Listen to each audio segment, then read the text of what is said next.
جوزی نے لکھا ہے سینکڑوں سال پہلے، آج کے کسی عالم کی بات بتاتا تو لوگ انکار کو، سینکڑوں سال کہتے ہیں بلخ میں قحط پڑ گیا، لوگ ہجرت کر کے سمرقند آ گئے، ایک سیدوں کا خاندان بھی آیا، ایک ایسی خاتون بھی آئی جس کے ساتھ 3 بیٹیاں تھی، بیٹا بھی کوئی نہیں، خاوند فوت ہو گیا۔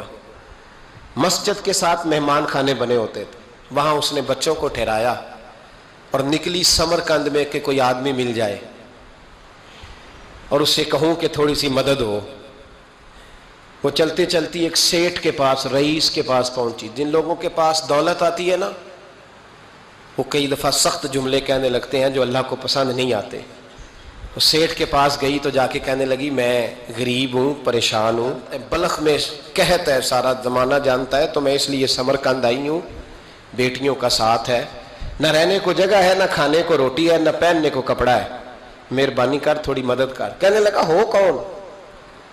تو اس سیدزادی نا کان آگے کر کے، ہاں کسی پہ بھی حالات سخت آ سکتے ہیں، اللہ سے ڈرنا چاہیے، کان آگے کر کے نا کہنے لگی میں سیدزادی اور یہاں میرا اپنا کوئی نہیں، مہربانی کر۔ تو وہ سیٹھ صاحب، چودھری صاحب کہنے لگے مجھے کیسے پتا چلے گا تو سید ہے؟ تو سیدزادی نے اپنا پلو کھولا اور اپنے آنسو دونوں آنکھوں سے صاف کیے تو کہنے لگی اللہ تیرا بھلا کرے، میں ثابت نہیں کر سکتی کہ میں حضور کا خاندان، میرے پاس کوئی دلیل نہیں، میں نہیں بتا سکتی۔ چل ٹھیک ہے، چلی گئی۔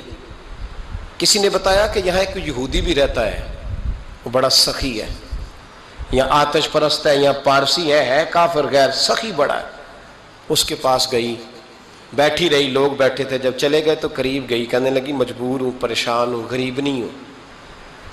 کہنے لگا بی بی تجھے کبھی دیکھا نہیں، سمرقند کی اتنی آبادی نہیں، میں سارے شہر، تو کون ہے؟ تو کہنے لگی تعارف نہ ہی پوچھے تو اچھا ہے۔ اس نے کہا چلو اگر پتہ چل جائے تو۔ کہنے لگی میں مسلمانوں کے نبی کی اولاد ہوں، مسلمانوں۔ اس نے کہا پیغمبر خدا کی اولاد؟ اٹھ کے کھڑا ہو گیا، بی بی کو ساتھ لیا، گھر گیا۔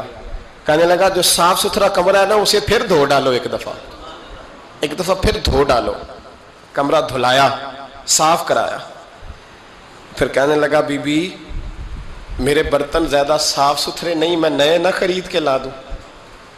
پھر نئے برتن لایا، پھر اپنے بچوں سے کہنے لگا اونچا نہ بھولنا، یہ سیدہ فاطمہ کی شہزادیاں آئی ہیں، یہاں کوئی شخص اونچی بات نہ کرے۔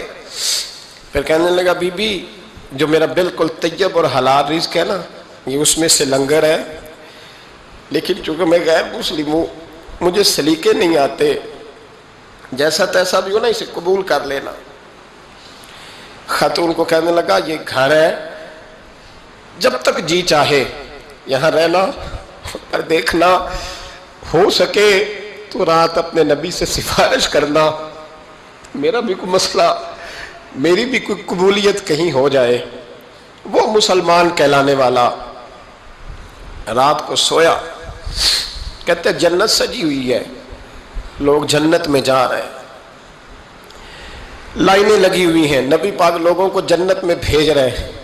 میں بھی دوڑ کے لائن میں لگ گیا، فرشتے نے میرا بازو پکڑا، کا پیچھے ہٹ۔ تو میں دوڑ کے حضور کی بارگاہ میں گیا، میں حضور سارے جنت میں جا رہے ہیں، یہ مجھے نہیں جانے دیتا۔ تو نبی پاک نے فرمایا تو کون ہے؟ کہ یا رسول اللہ میں مسلمان ہوں۔ کہتے حضور مجھ سے فرمانے لگے کوئی دلیل ہے تیرے پاس؟ دلیل ہے کوئی تیرے پاس؟ میں چپ کر گیا۔ فرمایا میری بیٹی اگر تیرے دروازے پر آ ہی گئی تھی تو دلیلیں پوچھنے لگ گیا تھا؟ فرمایا جا دوڑ جا۔ سویرے آنکھ کھلی تو گلیوں میں ڈھونڈتا پھرتا ہے، تلاش کرتا پھرتا ہے، کونے کونے میں جاتا ہے وہ سادات کا گھرانہ کہاں گیا، ڈھونڈتے ڈھونڈتے اس غیر مسلم کے دروازے پہ جا کے پہچان لیا۔ تو کہنے لگا خدا کا واسطہ جو تو نے نوکری کی ہے نا ان کی مجھ سے 11 گنا لے لے، یہ سادات کا گھر مجھے دے دے۔ تو کہنے لگا کل تو آتا تو شاید بات اور ہوتی، آج بات اور ہے۔